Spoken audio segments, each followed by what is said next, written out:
नमस्कार मेरे प्यारे विद्यार्थियों, मैं डॉक्टर अनिल कुमार सिंह काशी हिंदू विश्वविद्यालय में पर्यटन विषय अध्यापन का कार्य कर रहा हूं। मैं आप सबके बीच में स्वयं पोर्टल पे basics of tourism and hospitality industry के नाम से एक कोर्स शुरू किया है, जिसका आज मैं आप सबके बीच में मॉड्यूल 5 का लेक्चर नंबर 4 चर्चा करेंगे, जिसका टाइटल है tourism and hospitality impact on environment.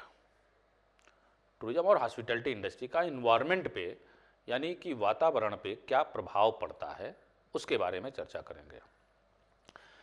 अपने इस लेक्चर को मुख्य रूप से 4 भागों में बांटा है मैंने। एक तो impact of tourism on environment, क्या है, पर्यावरण पे क्या प्रभाव है।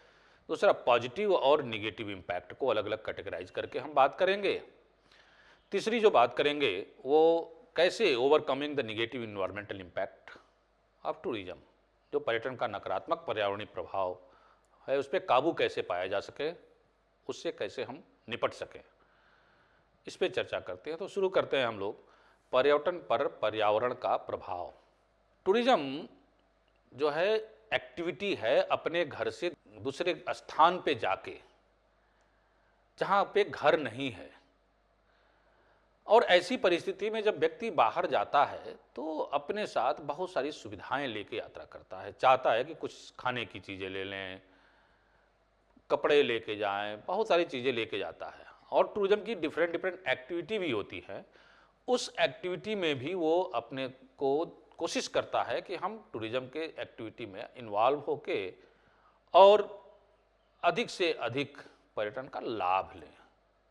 लेकिन उस एक्टिविटी के कारण जो पर्यावरण है उस पर्यावरण पे कुछ ना कुछ प्रभाव पड़ता है, और वो प्रभाव जो है सकारात्मक और नकारात्मक दोनों पड़ता है।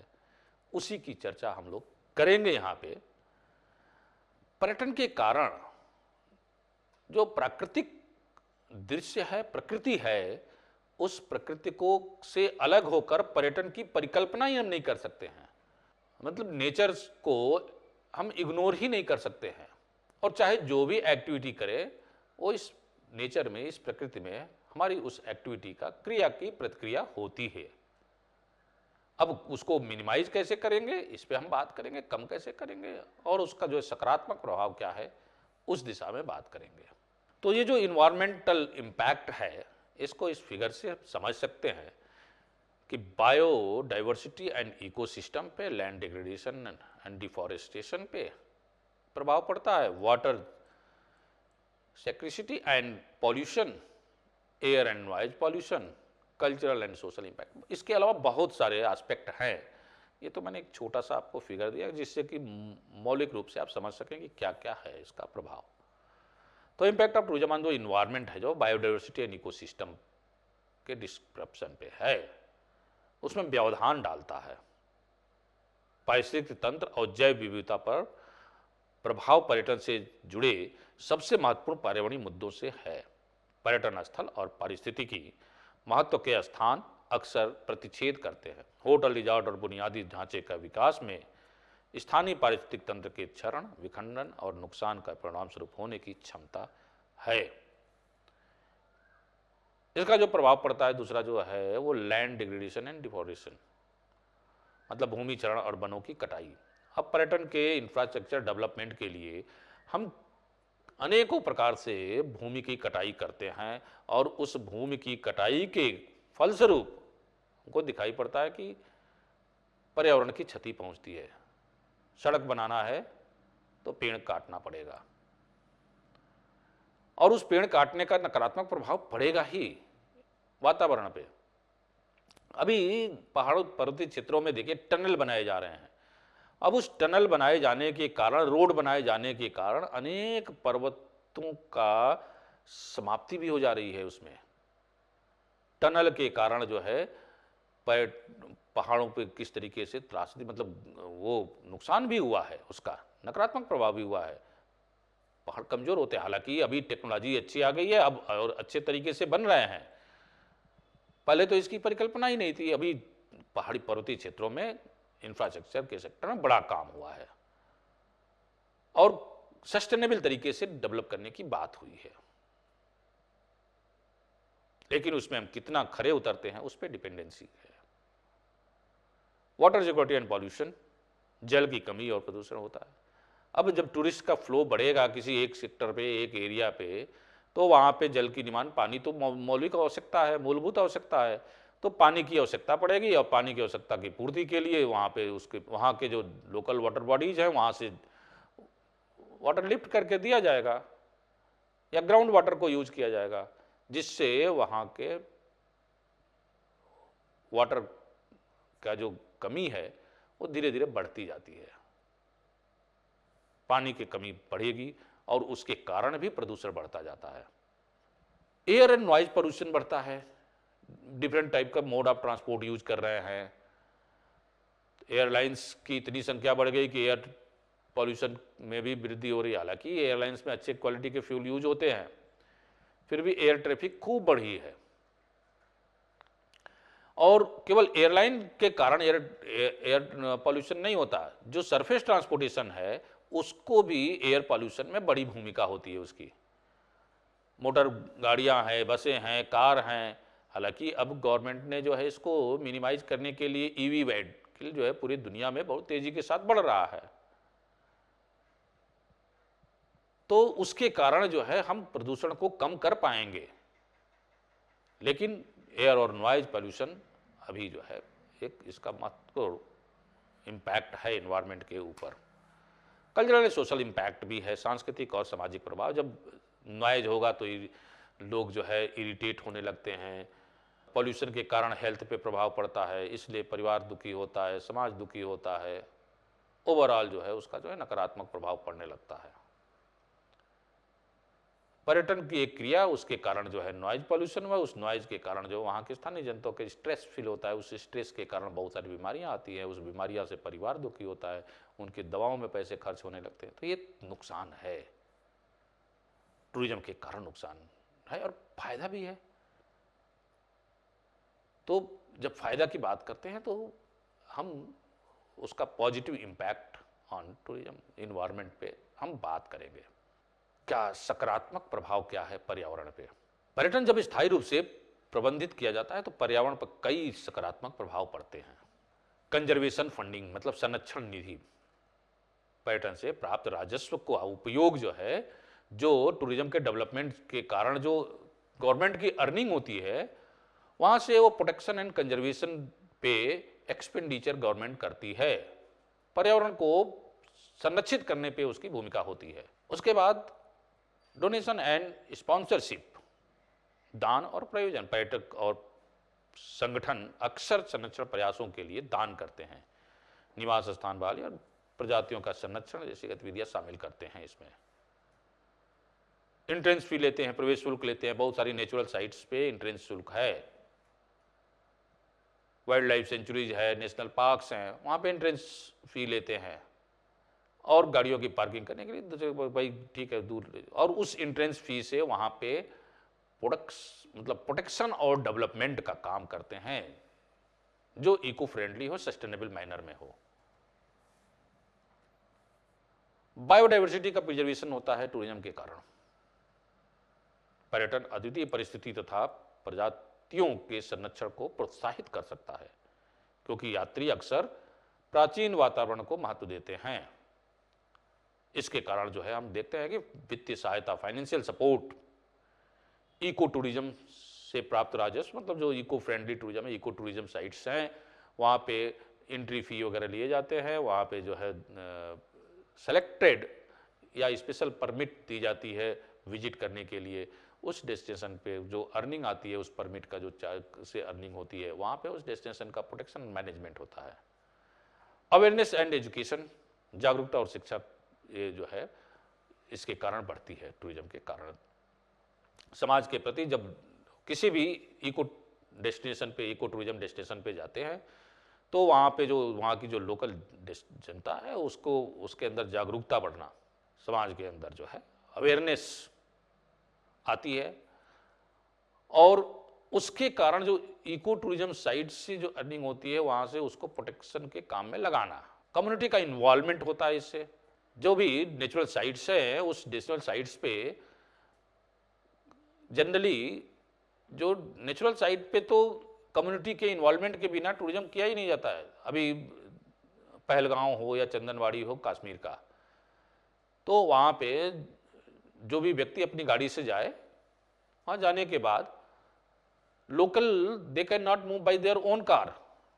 वहाँ पे जो वहाँ की कम्युनिटी है, उस पहलगांव एरिया की जो कम्युनिटी है, उनकी गाड़ियों से ही आप साइट सीन कर सकते हैं। तो होस्ट पॉपुलेशन इससे जो है बेनिफिटेड होती है, उनको प्रोत्साहन मिलता है, उनको एम्प्लॉयमेंट मिलता है। एनवायरमेंटल एजुकेशन आज जो है पूरे दुनिया के लिए एनवायरमेंट चैलेंज है, और उस चैलेंज का एक परिणाम हुआ कि पूरी दुनिया ने एनवायरमेंटल एजुकेशन को कंपलसरी कर दिया है। चाहे वो स्कूल लेवल पे हो या हायर एजुकेशन में भी कंपलसरी पेपर के रूप में एनवायरमेंटल एजुकेशन को रखा गया है।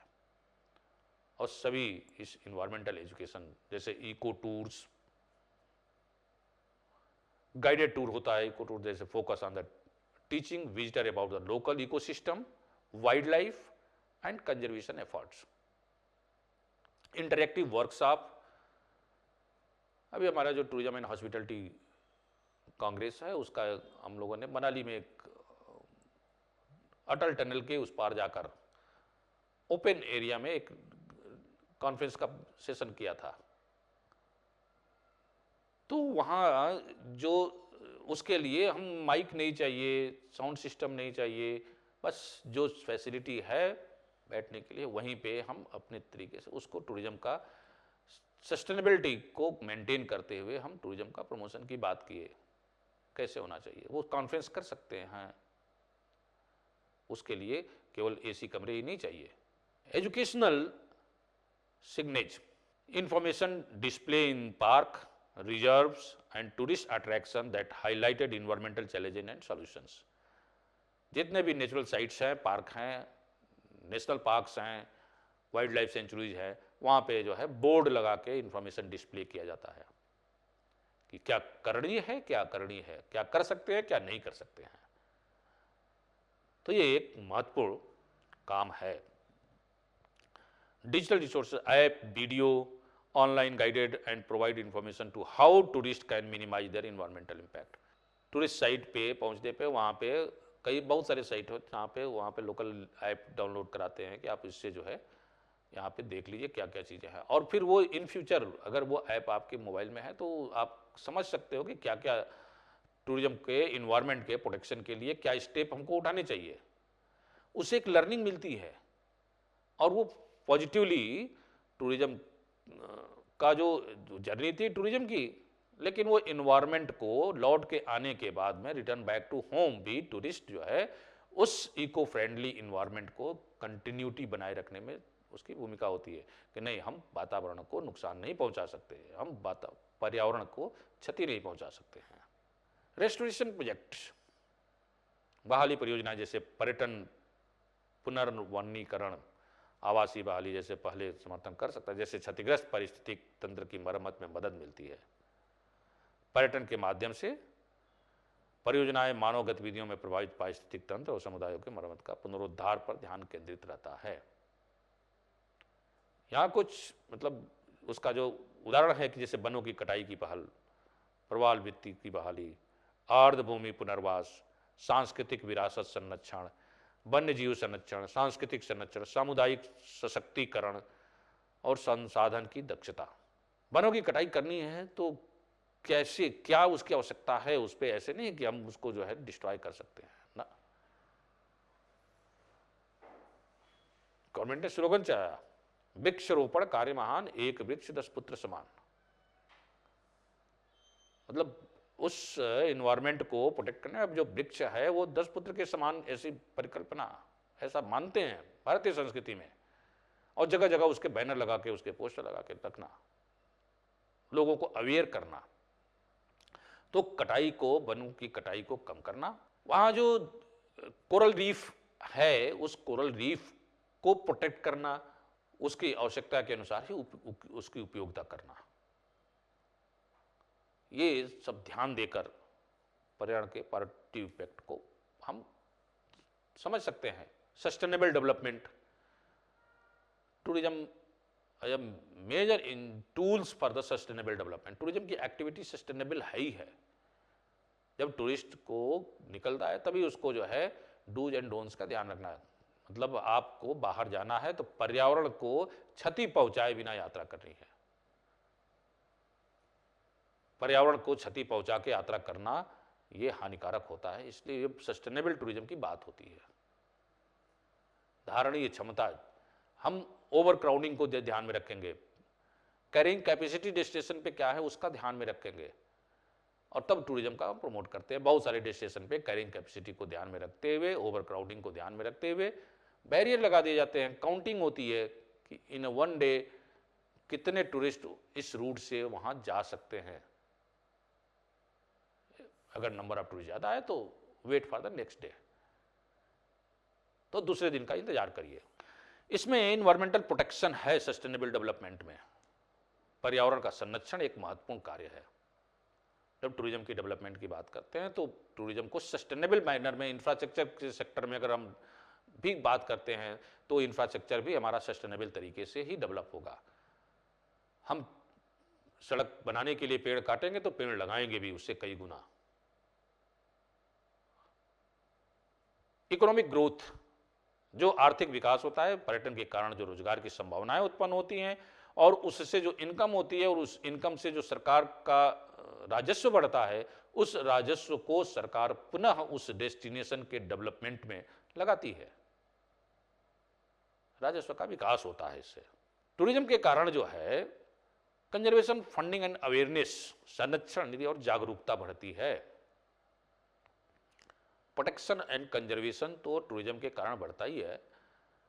लोग अवेयर होते हैं। मैंने बताया कि एक बार टूरिस्ट डेस्टिनेशन पे, नेचुरल साइट्स पे कोई गया, उसको डूज एंड डोंट्स बता दिया कि भाई आपको प्लास्टिक के पैकेट नहीं यूज करने हैं, बॉटल को कहीं भी नहीं फेंक देना है, पर्यावरण का ध्यान में रखना है। तो कई बार वो लौट के आने के बाद भी टूरिस्ट जो है अपने होस्ट डेस्टिनेशन पे वो पर्यावरण का ध्यान रखता है और ध्यान रखते हुए पर्यावरण का वो टूरिज्म को करता है। वहां पे टूरिज्म किया, उससे लर्निंग मिली, लेकिन लौट के आया तो होस्ट डेस्टिनेशन पे जहां का वो होस्ट है वो भी अवेयर हो जाता है कि नहीं, हमको पर्यावरण की क्षति नहीं पहुंचानी है, अदरवाइज इसके कारण नकारात्मक प्रभाव हमें भी नुकसान करेंगे। उससे जागरूकता बढ़ती है टूरिज्म के कारण। Wild life protection and rehabilitation, वन्य जीव संरक्षण और उनका पुनर्वास होता है। मैनी वाइल्ड लाइफ सेंचुरीज, अभी बताया कितना, अभी गुजरात में वनतारा कितना बढ़िया वाइल्ड लाइफ प्रोटेक्शन का एक सेंटर खुला है। वो सेंटर अपने आप में टूरिज्म को प्रोटेक्ट करने में महत्वपूर्ण भूमिका है उसकी। तो वाइल्ड लाइफ प्रोटेक्शन, उनका रिहेबिलिटेशन, उसके क्लाइमेट, उसके अनुसार उसकी क्लाइमेट तैयार करना, उस क्लाइमेट में उसको, जिस क्लाइमेट का जो एनिमल्स है, वाइल्ड लाइफ है, उसी क्लाइमेट में उसको रखना, उसको जिन वन्य जीवों के प्रति समर्पित होना, उस संरक्षण करना, प्रोटेक्शन करना, ये टूरिज्म के कारण बढ़ा है। प्रमोशन ऑफ सस्टेनेबल प्रैक्टिसेज, जो धारणीय क्षमता है, सस्टेनेबल प्रैक्टिसेज है इको टूरिज्म की, उसमें वृद्धि हुई है, बढ़ावा होता है। डेस्टिनेशन पे टूरिस्ट सस्टेनेबल प्रैक्टिसेज, बताया कि गया वहां पे मना किया गया कि भाई फेंक नहीं सकते वाटर, लौटने के बाद वो कभी नहीं फेंकता है। ऐसे भी होते हैं। पॉजिटिव इन्वायरमेंटल इंपैक्ट में कम्युनिटी एम्पावरमेंट और सस्टेनेबल डेवलपमेंट एक महत्वपूर्ण प्रभाव है। कम्युनिटी का सामुदायिक सशक्तिकरण और सतत विकास जो है वो उसका महत्वपूर्ण एक कारक होता है।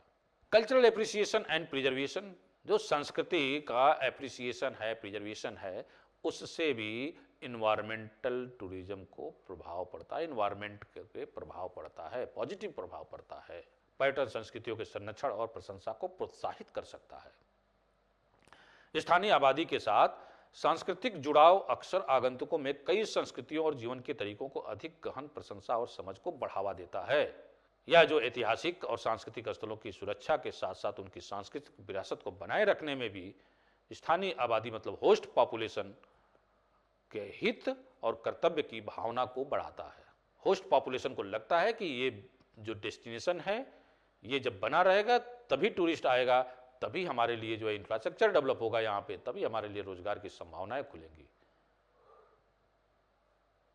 मैं आपको अमरनाथ यात्रा का उदाहरण देता हूं।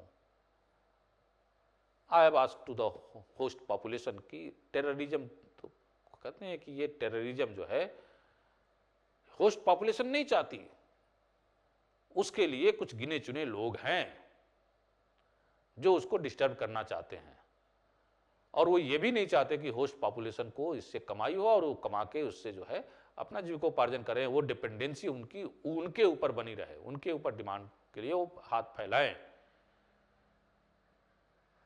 तो ये होस्ट पॉपुलेशन जो है अमरनाथ यात्रा से बताया कि 1 महीने की यात्रा जो है 2-1.5 महीने की, और उससे जो है कमा के साल भर की कमा के व्यवस्था करते हैं। वो बहुत सारे डेस्टिनेशन है जहाँ पे सीजनल टूरिज्म जो है होता है, उस सीजनल टूरिज्म से लॉन्ग टर्म के लिए जो है अर्निंग करके उससे अपना जीविकोपार्जन करते हैं लोग। नकारात्मक प्रभाव भी इन्वायरमेंट पे बहुत सारे पड़ते हैं, उसके बारे में हम चर्चा करेंगे वन बाय वन। जो प्रतिकूल प्रभाव है, जैसे कि पर्यावरण पे मैंने बताया कि जो टूरिज्म की एक्टिविटीज है इसमें मूवमेंट एक बेसिक कैरेक्टरिस्टिक्स है, और मूवमेंट के लिए हम ट्रांसपोर्ट का इस्तेमाल करेंगे, चाहे वो रोड ट्रांसपोर्ट हो, रेल ट्रांसपोर्ट हो, एयर ट्रांसपोर्ट हो, वाटर ट्रांसपोर्ट हो। ये सभी ट्रांसपोर्ट एनर्जी ऊर्जा से चलते हैं, और ऊर्जा से चलने के कारण इसमें जो है दिक्कतें आती हैं, पोल्यूशन होता है, पर्यावरण को क्षति पहुंचती है। तो उसी तरीके से क्या क्या नकारात्मक एनवायरनमेंट पे प्रभाव पड़ते हैं उसके बारे में हम लोग चर्चा करेंगे।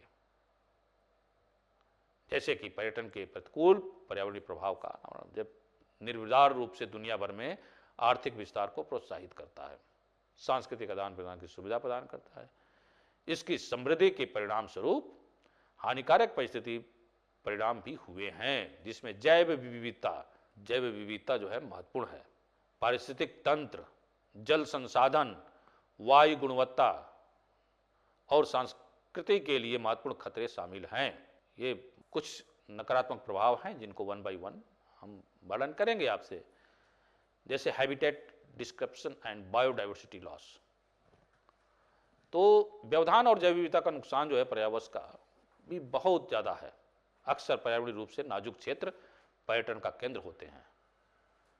अब वैली ऑफ फ्लावर है उत्तराखंड में, वो पर्यटन के लिए बहुत नाजुक क्षेत्र है। अगर वहां पे ओवर टूरिज्म, ओवर क्राउडिंग होगी तो वहां की क्लाइमेट चेंज होगी और वैली ऑफ फ्लावर का जो फूल है वो नष्ट हो जाएंगे, समय से पहले समाप्त हो जाएंगे। इसलिए वैली ऑफ फ्लावर को हम इंपॉर्टेंस दें, लेकिन सस्टेनेबल मैनर में डेवलप करें। आर्कियोलॉजिकल साइट्स हैं, वहां पे अगर हम मास टूरिज्म को प्रमोट करेंगे तो वहां दिक्कत होगी।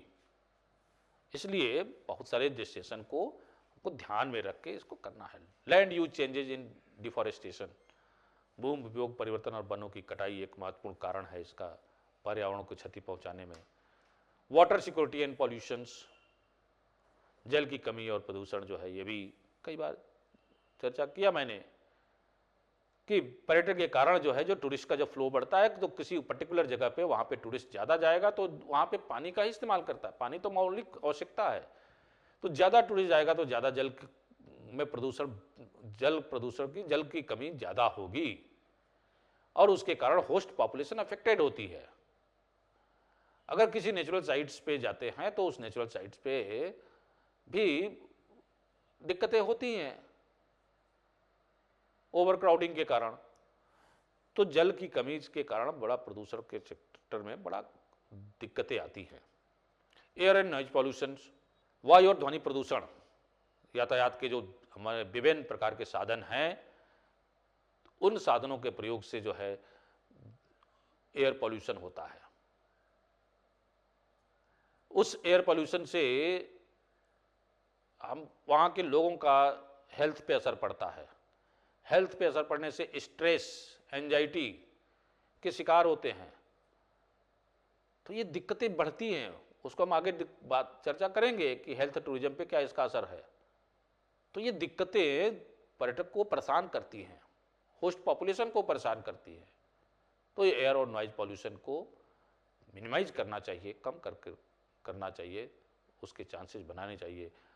बिना यूज के हॉर्न न बजाएं, ऐसा ध्यान में रखना चाहिए। बहुत सारे लोगों की आदत होती है कि हॉर्न पे हाथ रख दे, बजाते रहे। तो उसका हॉर्न बजाने का एक लिमिटेशन होना चाहिए। बहुत सारी वाइल्ड लाइफ सेंचुरी या नेशनल पार्क या उस रास्ते से अगर गुजरते हैं तो देखता है नो हॉर्न जोन, मतलब उस पर लिखा होता है कि यहाँ पे आप हॉर्न नहीं बजा सकते हैं। तो इसका ध्यान रखना। प्राकृतिक संसाधनों की कमी आती है, नेचुरल रिसोर्सेज में कमी आने लगती है। ये जो टूरिज्म का जो इन्वायरमेंट के प्रभाव के कारण जो है, जो नेचुरल रिसोर्सेज है उसका यूटिलाइजेशन टूरिस्ट ज़्यादा करता है, और उसके यूटिलाइजेशन के कारण जो है वो होस्ट पॉपुलेशन के लिए वो नेचुरल रिसोर्सेज की कमी आने लगती है, या आने वाले पर्यटकों के लिए वो कमी आती है। उसके कारण कास्ट इफेक्टिव होता है, मूल्य में वृद्धि होती है। तो ये ध्यान रखने की जरूरत है कि किस तरीके से हम सस्टेनेबल मैनर में ही डेवलप करें। नेचुरल साइट्स हैं तो वहाँ पे इको फ्रेंडली टूरिज्म हो। Don't promote the 5 star hotel facility. अगर कोई डिमांड करता है तो उसको डिफेम करिए कि ना, we can not provide. Use the tent accommodation, local जो वहाँ के एकोमोडेशन है, छोटे आवासीय व्यवस्था है, उसी को आप यूज करिए। लग्जरी रिजॉर्ट वगैरह का इस्तेमाल करिए, वहाँ पे जो मिनिमम इन्वायरमेंट को हार्म पहुँचाए हुए जो फैसिलिटी प्रोवाइड करे।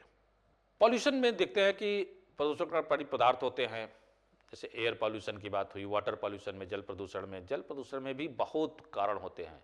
जैसे क्रूज शिप है, तो उस क्रूज शिप के कारण जो समुद्र में क्रूज चलती है उससे ऑयल रिसाव होता है। कहाँ जाएगा वो, उसको एकत्रित नहीं कर सकते तो उसी में जाता है।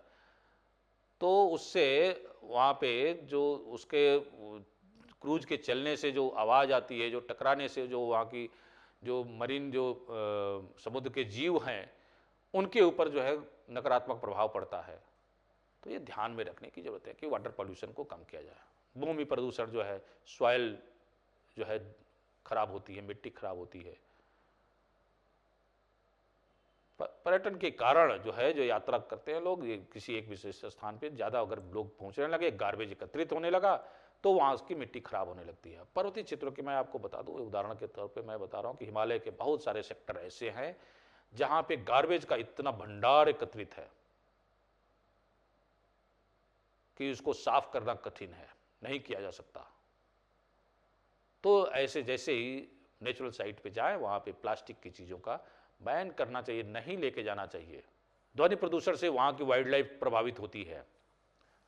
लाइट प्रदूषण से भी वहाँ की वाइल्ड लाइफ के ऊपर असर पड़ता है। उनकी जो है वो दिक्कतें पैदा होने लगती है, वो डिस्टर्ब होने लगते हैं, वहाँ के जो नेचुरल हैबिटेट है।